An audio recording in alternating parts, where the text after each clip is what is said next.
सबसे पहले मुझे धन्यवाद देना चाहिए आज के कार्यक्रम के आयोजकों को, जिन्होंने मुझे यहाँ आमंत्रित किया और वो पुस्तक जो हमारे प्रथम राष्ट्रपति, हमारे स्वतंत्रता संग्राम सेनानी, हमारी संविधान सभा के सम्मानित अध्यक्ष डॉक्टर राजेंद्र प्रसाद की जीवनी है और उसका महत्व ये है कि डॉक्टर साहब की पहली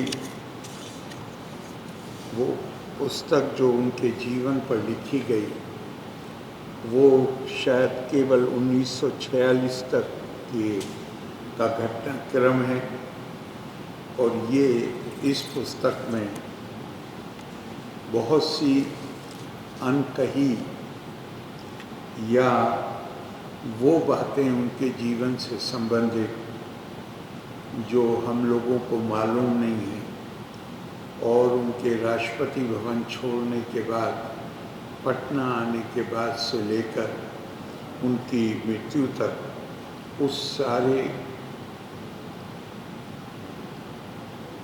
काल को भी इसमें सम्मिलित किया गया। मैं पुस्तक के लेखक श्री मंगलमूर्ति, जो खुद एक बहुत बड़े साहित्यकार के सुपुत्र हैं, शिवजी सहाय साहब, जिनको राजेंद्र बाबू की अनुशंसा पर ही पद्म विभूषण दिया गया था, मैं उनको बहुत साधुवाद देना चाहता हूँ, धन्यवाद देना चाहता हूँ इस पुस्तक को के लिखने के लिए। और उन्होंने सही कहा कि ये पुस्तक अंग्रेजी में होने के कारण पूरी दुनिया में पढ़ी जा सके। पटना में मेरे जैसे आदमी के लिए राजेंद्र बाबू के ऊपर बोलना बहुत कुछ,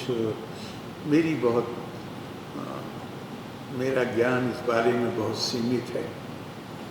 दिल्ली पटना आने से पहले तो केवल जो पुस्तकों में पढ़ा था वही जानता था, लेकिन पटना आने के बाद उनके सहयोगियों, उनके प्रशंसकों, खुद उनके परिवार के सदस्यों से बहुत दफ़ा भेंट हुई है और बहुत सारी बातें जानने को मिली। लेकिन इस वक्त इतना समय नहीं है कि मैं उनकी जीवनी के बारे में बात करूं।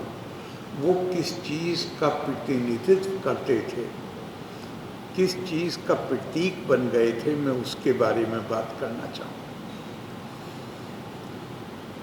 आज आप एक आम आदमी से पूछिए, राजनीति और राजनीति करने वालों के बारे में बात कीजिए तो उसके मन में अंग्रेजी में एक शब्द है सिनिकल एटीट्यूड।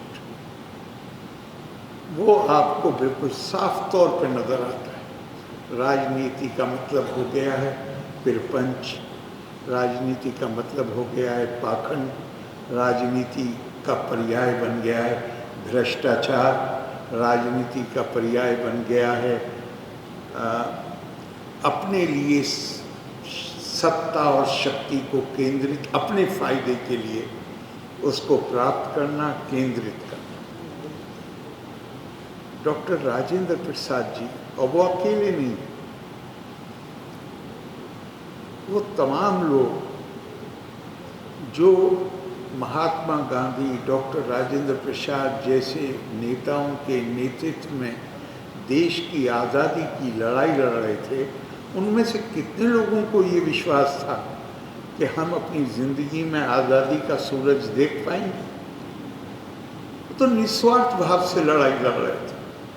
वो चाहते थे कि अगर वो नहीं तो कम से कम उनकी आने वाली नस्लें सर उठाकर चल सकें। और वास्तव में जिस भारतीय सभ्यता, संस्कृति आदर्श, मूल्य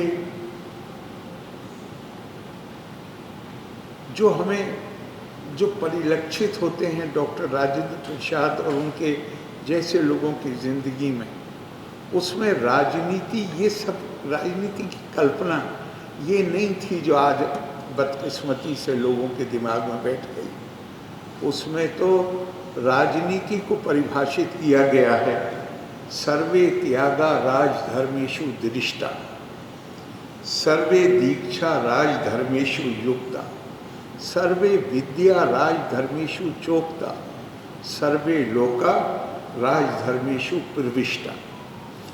उसमें तो राजनीति को परिभाषित किया गया है कि जो कोई सामाजिक जीवन में आना चाहे उसके लिए शर्तें लगाई गई, उसे बड़े से बड़ा त्याग करने के लिए तैयार रहना चाहिए, उसके पास बेहतरीन संस्कार होने चाहिए, उसके पास सर्व प्रकार की विद्या होनी चाहिए, ज्ञान होना चाहिए, और उसका दिल इतना बड़ा होना चाहिए जिसमें सब प्रकार के लोगों के लिए जगह हो सके। मैं जब ये पढ़ रहा था तो मुझे ध्यान, जब मैंने पहली बार ये पढ़ा तो मुझे ध्यान आया कि एक और जगह पर महाभारत का मशहूर चरित्र माँ कुंती, जब वो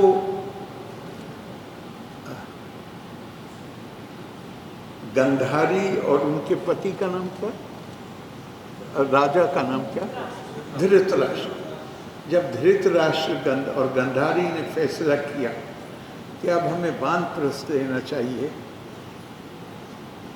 और पांडवों का राज कायम हो चुका था, गंधारी ने भी साथ जाने का फैसला किया वन में। पांडवों ने बहुत रोका इनको, वो नहीं माने।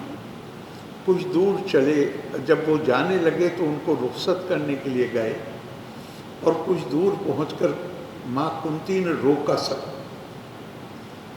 और कहा, निर्वस्वा कुरुश्रेष्ठ भीम सिया दिवी सा धर्मेते ध्यातम बुद्धि मन सते महदस्तुचा। युधिष्ठिर को कहा कि आप अपने भाइयों को लेकर वापस जाओ, इसलिए कि तुम्हें अपना राजधर्म निभाना है, तुम्हें शासन चलाना है, और तुम्हें शासन इस तरह चलाना चाहिए, धर्मेते ध्यातम बुद्धि, your intelligence, your reason should be established in righteousness. धर्म का मतलब पूजा पाठ नहीं, धर्म का मतलब code of civilisation, code of conduct है जो उसका मुख्य मतलब है। तो कहा तुम्हारा आचार विचार ऐसा होना चाहिए कि जो राइटियसनेस में होना चाहिए, और मन सते महदस्तुच, और तुम्हारा मन इतना बड़ा होना चाहिए कि किसी भी पृष्ठभूमि का व्यक्ति उसे तुम अपने अंदर समा सको, उसकी चिंताओं को अपनी चिंता बना सको, उसकी ज़रूरतों को पूरा कर सको, उसका जो कल्याण है वो कर सको। मैं मानता हूँ डॉक्टर राजेंद्र प्रसाद और हमारी उस नस्ल के लोग जिन्होंने आज़ादी की लड़ाई लड़ी, उन्हें वो जानते ही नहीं थे कि वो राष्ट्रपति बन सकते हैं। कौन क्या पता था कि दूसरा महायुद्ध होगा दुनिया में, विश्व युद्ध, और उसके नतीजे में अंग्रेज इतने कमज़ोर हो जाएंगे कि वो आखिरकार भारत को छोड़ने के लिए तैयार हो जाए। वो तो केवल और केवल त्याग और बलिदान करने के लिए, अपने देश को आज़ाद कराने के लिए उन्होंने हर प्रकार का त्याग और बलिदान किया। और वो हमेशा, उस ज़माने में भी जब सब कुछ तय होता था तलवार के जरिए, ज़माने में भी हमें भूलना नहीं चाहिए कि उस ज़माने में भी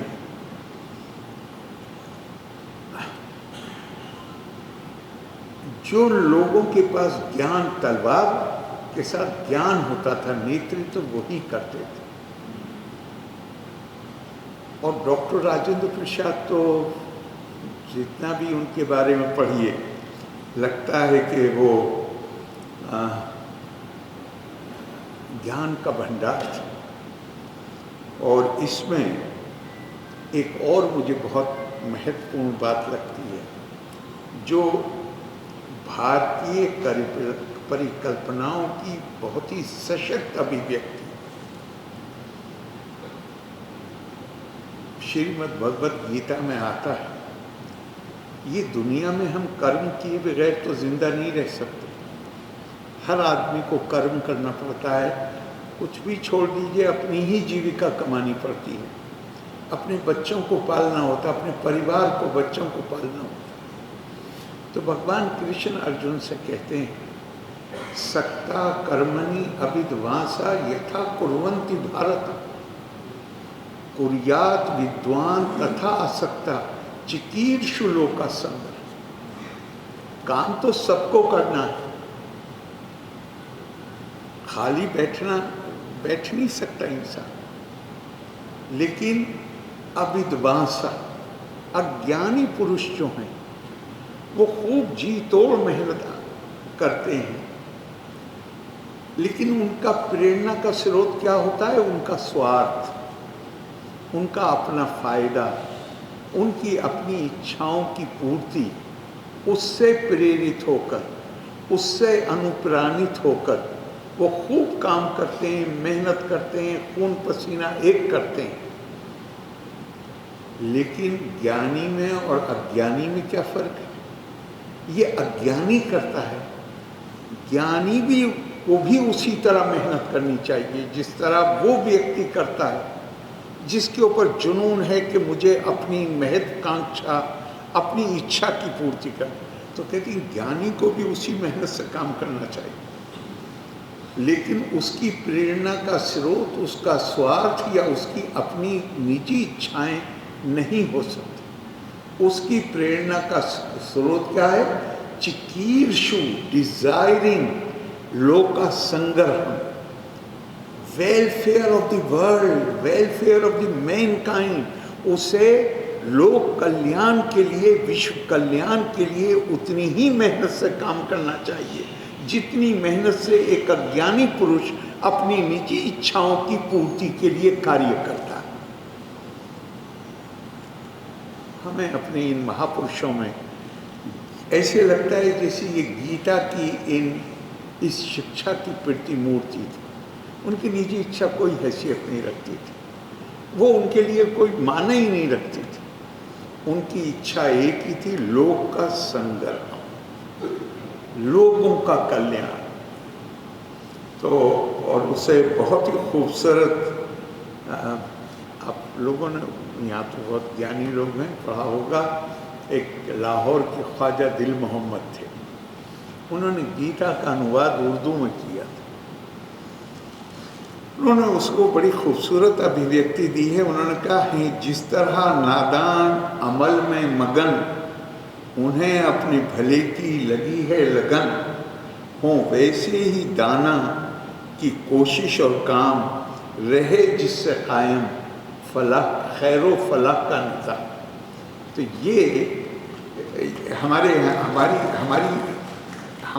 ये परंपरा है, हमारी ये राष्ट्रीय शिक्षा है।